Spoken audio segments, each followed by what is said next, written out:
जैनियों ने बहुत ज़्यादा अनुशासन कठोर मनुष्य को दिया है, इसलिए हम इसको कह सकते हैं एथिकल रिगोरिज्म, कठोर मॉरलिटी, बड़ी कठोर मॉरलिटी दी है। इस पर हम चर्चा कर रहे थे महाव्रतों की, क्योंकि हमने पहले देखा था कि जैनी भी उसी तरह से जैसे अन्य भारतीय दर्शन हैं सारे, चाहे वो आस्तिक दर्शन हो और चाहे नास्तिक दर्शन हो, चार वाक को छोड़ के सबने जीवन का एक ही लक्ष्य माना है। मनुष्य जीवन का एक ही परम जो सबसे ऊंचा लक्ष्य है वो है मोक्ष प्राप्त करना। अब मोक्ष प्राप्त करने के बाद जैनियों ने भी जैनियों ने भी कहा, तो जैनियों ने कहा कि मोक्ष प्राप्त करने के लिए आपको ये करना पड़ेगा कि जो कार्मिक पुद्गल है वो आत्मा से जाके जब चिपक जाता है तो उसको अलग करना पड़ेगा। अजीव और जीव इनका जब वियोग हो जाएगा, जब ये पुद्गल आत्मा से निकल जाएगा, तब हम जाकर के कहेंगे कि आत्मा अब शुद्ध हो गई, अपने असली रूप को प्राप्त कर लिया। तो ये बहुत आवश्यक है कि हम उसके लिए कुछ प्रयास करें कि कैसे निकालें हम, और पुद्गल आगे ना आए उसको कैसे रोकें। इस पर हम विचार कर चुके हैं कि हमें दो काम करने पड़ते हैं, संवर और निर्जरा। संवर का मतलब उस प्रवाह को रोक दें हम। वो जो मैटीरियलिटी हमारे अंदर घुस रही है, भौतिकता हमारे अंदर घुस रही है, उस भौतिकता के प्रभाव को कहीं ना कहीं हम रोक देंगे, अब नहीं आ सकता। और दूसरी चीज़ भी हमने देखी थी कि जो अंदर पहुंच चुकी है, जिसने हमारी आत्मा को बिल्कुल चिपक करके और मलिन कर दिया है, उसको कैसे निकालें। आत्मा में जो चिपक गए हैं पुद्गल जाकर के, उन पुद्गलों को, कार्मिक पुद्गल जो चिपक गया है, उसको कैसे निकालें। तो ये हमारे कर्मों के कारण से कि हमने कर्म ऐसे किए कि ये पुद्गल हमारे अंदर घुस गया, तो कर्म के द्वारा ही इसको हम निकाल सकते हैं। कर्म प्रधान है, इसलिए हम ये कहेंगे कि जब कर्म के बंधन से मनुष्य छूट जाता है तो वही मोक्ष है उसकी। अब कौन से कर्म करने चाहिए, इस पर हम जैनियों ने बहुत तगड़ा विचार किया है, और ये जैनियों की दुनिया को देन है, उनके जैन दर्शन का निचोड़ है ये। इसको उन्होंने कहा त्रिरत्न, तीन रत्न हैं, 3 ज्वेल्स ऑफ जैनिज्म। तो हम उसको उल्टी तरफ से ले रहे हैं। उन 3 ज्वेल में क्या है? पहले सम्यक दर्शन, सम्यक ज्ञान और सम्यक चरित्र। तो चरित्र पर और कर्म पर चूंकि जैनियों ने बहुत ज़्यादा जोर दिया है, थ्योरिटिकली हम चाहे कितना ही ज्ञान प्राप्त कर लें, लेकिन जब तक वो हमारे आचार में नहीं आएगा, जब तक हमारे चरित्र में नहीं आएगा, वो हमारे लिए बिल्कुल बेकार है, क्योंकि कर्म जो है वो तो व्यवहारिक होता है। तो इसलिए हमने इसकी तरफ से शुरू किया कि हम चरित्र की तरफ से शुरू किए।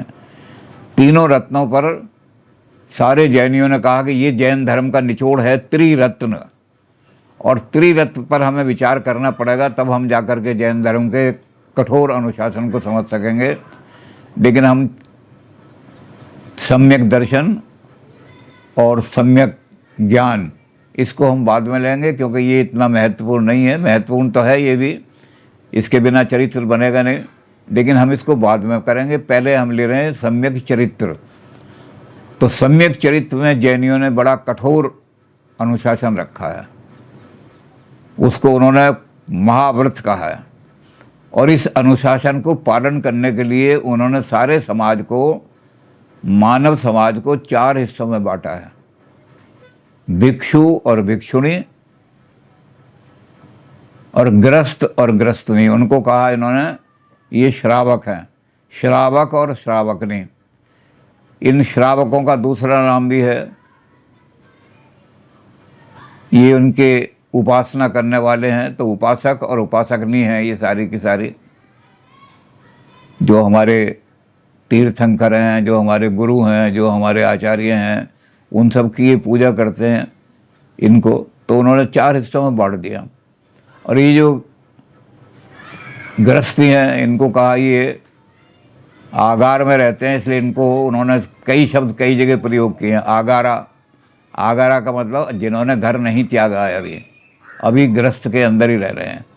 तो उन्होंने जो महाव्रत हैं वो रखे हैं उन लोगों के लिए जो भिक्षु और भिक्षुणी यानी जो जैन साधु हैं, इनको इन्होंने कहा श्रमण, श्रमण को है उनके लिए महाव्रत है। और महाव्रत में सबसे पहला चीज़ जो है वो उन्होंने रखी है अहिंसा। अब हम इस पर अहिंसा पर विचार कर रहे हैं, बहुत लंबा चौड़ा विचार है। मानव पर, जीव पर, पक्षुओं पर, पक्षियों पर, सब पर दया करो, जितने जीव हैं उनके प्रति प्रेम रखो, ये सभी ने कहा है। चाहे कोई ग्रंथ हमारा उठा लो, लेकिन जैनियों ने इसको सर्व प्रमुख रखा है। उन्होंने अहिंसा को केवल अहिंसा तक नहीं रखा, बल्कि उन्होंने कहा कि अहिंसा परमो धर्म। जितने भी दुनिया में धर्म हैं उन सब में सबसे श्रेष्ठ धर्म, सबसे ऊंचा धर्म जो है वो अहिंसा है। तो सबसे पहले अहिंसा को परमो धर्म कहने वाले जैनी हैं। जब आप जीव के प्रति किसी तरह का भी ये भाव नहीं रखो, और दो तरह से इस अहिंसा का हम पालन करते हैं, एक हम भाव हिंसा करते हैं, एक हम द्रव्य हिंसा करते हैं। अब इसमें क्या होता है कि हम अपने आप को हिंसा कर रहे हैं, कोई जानवर हमसे मर गया, कुछ हो गया, कषाय यानी जानबूझ करके हमने उनकी हत्या कर दी। और एक ये होता है कि अनजाने में हमसे हत्या हो गई किसी तरह से। लेकिन जानबूझ कर जो हत्या करना है उसके कई रूप इन्होंने दिए, बहुत लंबा चौड़ा 108 रूप दिए हैं। उन 108 रूप का सारा वर्णन, लेकिन एक एक चीज़ को बड़ी बारीकी से उन्होंने देखा है। पहले उन्होंने कहा कि वध, किसी को मारना और जानबूझ करके मारना, किसी को, चाहे वो छोटा जीव हो, चाहे बड़ा जीव हो, चाहे मानव हो, चाहे कुत्ता हो, चाहे बिल्ली हो, हमने जानवर की हत्या नहीं करनी। ये वध जो है सबसे पहला है। अब वध में क्या है कि हमने तो हत्या नहीं करनी, हमने तय कर लिया। लेकिन जैसा बौद्धों ने किया कि अहिंसा तो उन्होंने कर दी कि हमने जानवर नहीं माना, लेकिन जो जानवर अपने आप मर गया है, जो जानवर किसी दूसरे ने मारा है, या जिसको किसी हत्या किसी और ने की है, तो उसका जो मरा हुआ जानवर है उसका मांस खा लेना है, इसमें कोई हर्ज नहीं है, बौद्ध कहते हैं। उसमें हमें पाप नहीं लगेगा क्योंकि हमने तो नहीं मारा। लेकिन जैनी उसको भी हिंसा ही मानते हैं।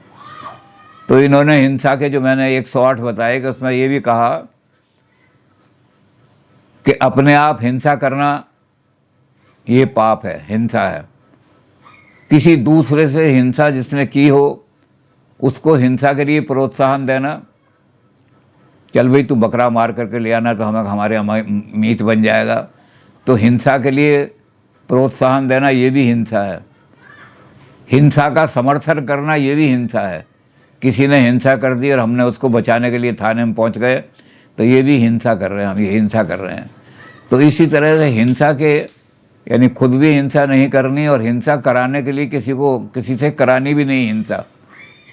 अगर कराएंगे तब भी उसका पाप हमें लगेगा। तो इस तरह से इन्होंने हिंसा के रूप दिए। फिर इन्होंने कहा कि एक हिंसा ऐसी होगी जिसमें हम किसी के अंग जो हैं उनको छेदेंगे। किसी का हाथ काट दिया, किसी की टांग काट दी, किसी की आंख फोड़ दी, तो अंग को विच्छेद करना, अंगों को तोड़ना, हाथ पैर किसी के तोड़ना, ये भी हिंसा है। तो उन्होंने इसको भी हिंसा लिया।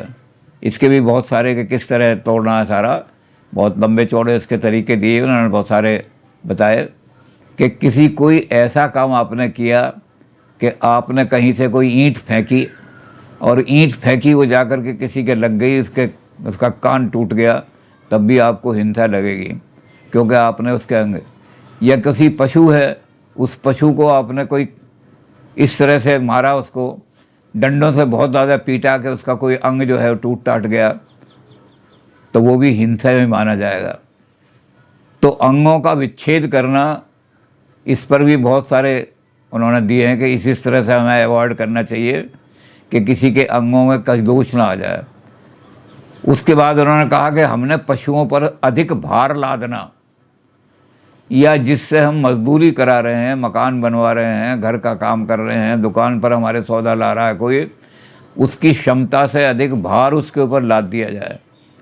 एक बैल जो है वो 4 मन बोझ खींच सकता है और हमने 5 मन लाद दिया अपने स्वार्थ के लिए कि चलो ज़्यादा माल ले जाना है, तो उसमें भी हिंसा मानी जाएगी। तो भार लादना किसी के ऊपर, इसी तरह से मनुष्य के ऊपर, जो मनुष्य हमारे पास काम कर रहा है उस मनुष्य के ऊपर उसकी क्षमता से ज़्यादा हमने भार लाद दिया तो वो भी हमारी हिंसा में शामिल होगा। ये हिंसा है। अब हिंसा के बहुत सारे जैसे रूप दिए इन्होंने, तो सारों का वर्णन हम नहीं कर सकते क्योंकि 108 प्रकार से हिंसा हो जाती है, इसलिए सारों का वर्णन करें तो बहुत लंबा चौड़ा हो जाएगा। लेकिन मनुष्य को कहा कि कोशिश ये करनी चाहिए किसी तरह से भी कि ना हम किसी का हाथ पैर तोड़ें, ना हम किसी के ऊपर भार ला दें, ना किसी के ऊपर बोझ ज़्यादा ला दें। उसके बाद उन्होंने सबसे बाद में कहा कि अन्न अवरोध जो है ये भी सबसे बड़ी हिंसा है।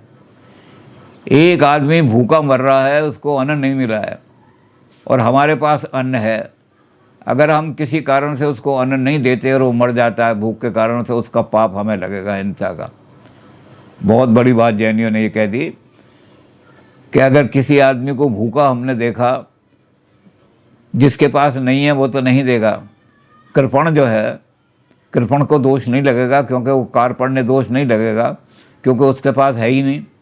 लेकिन जिसके पास है अन्न, या उस आपने कोई ऐसा काम कर दिया कि किसी आदमी तक अन्न ना पहुंच सके, उसको कहीं कमरे में बंद कर दिया, उसके पास अन्न नहीं पहुंच रहा, या कोई उसकी रोज़ी आपने ऐसी ख़त्म कर दी, वो आपके पास नौकरी करता है जिससे उसकी रोज़ी रोटी अन्न मिलना उसको बंद हो गया, तो अन्न अवरोध जो है, अन्न का रोकना, ये भी हिंसा मानी जाए, इसका पाप भी आपको हिंसा में लगेगा।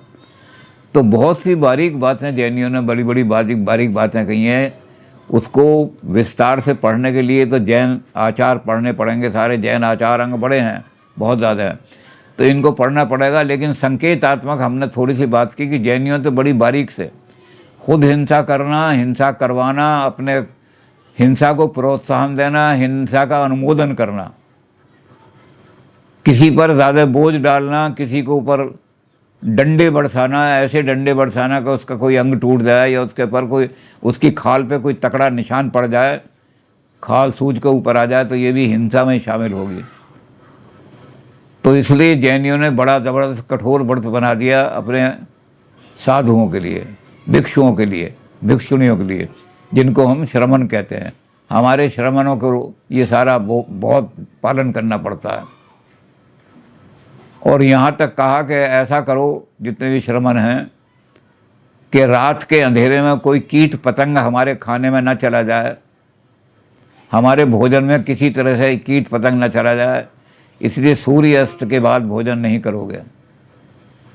जब सूर्य अस्त हो जाएगा तो कोई भोजन नहीं करेगा। अगर किसी कारण से भोजन नहीं कर पाया, सूर्य अस्त हो गया, तो रात पर वो भूखा रहेगा और भूखा रह करके अगले दिन जब सूर्य उदय हो जाएगा तब भोजन करेगा। तो जैनी रात में भोजन नहीं करते। उसके बाद उन्होंने कहा कि जल जो है उसके अंदर कई बार कीटाणु आ जाते हैं, तो इसलिए जो श्रमण हैं, हमारे जितने में साधु और भिक्षु हैं, वो जल को छान करके पिएंगे, कपड़े में छान लेंगे जल को, और किसी तरह से कोई कीटाणु जाने की संभावना ही ना रहे। तो इसी तरह से जब वो चलेंगे मार्ग में, तो ये कोशिश करेंगे ऐसे मार्ग पे चलेंगे जिस मार्ग में कोई चींटियाँ वीटियाँ ना हों, कोई भी कीड़ा मकोड़ा उनके पैर के नीचे ना आए। उसको यथासंभव और जहाँ तक कोशिश हो, आपने अगर कोई एबनॉर्मल साइकोलॉजी की किताब देखी हो तो उसमें गिल्ट फीलिंग के अंडर में, गिल्ट फीलिंग एक है कि हमारे अंदर एक गिल्ट फीलिंग हो जाती है कि मुझसे पाप हो गया। तो उसमें गिल्ट फीलिंग में कई केस ऐसे उन्होंने दिखे हैं कि एक साधु जा रहा है, उस साधु के हाथ नीचे, पैर के नीचे कोई कीड़ा आ गया, तो उस साधु वहीं अपनी गति रोक के खड़ा हो गया। और उसने, अब इसको तो एबनॉर्मल साइकोलॉजी वाले तो उन्होंने एबनॉर्मल लिख दिया इसको कि ये एबनॉर्मल लोग हैं, गिल्ट फीलिंग एक्सैजरेट हो गई है। लेकिन जैनी कहेंगे कि उसने अपने अनुशासन का ठीक पालन किया। तो उसमें उन्होंने दिखाया है, कई केस दिखाए हैं उसमें कि वो खड़े हो गए वहाँ और अपने गालों पर थप्पड़ मारना शुरू किया इस तरह से कि मुझे प्रायश्चित हो जाए कि मेरे हाथ से कीड़ा मर गया।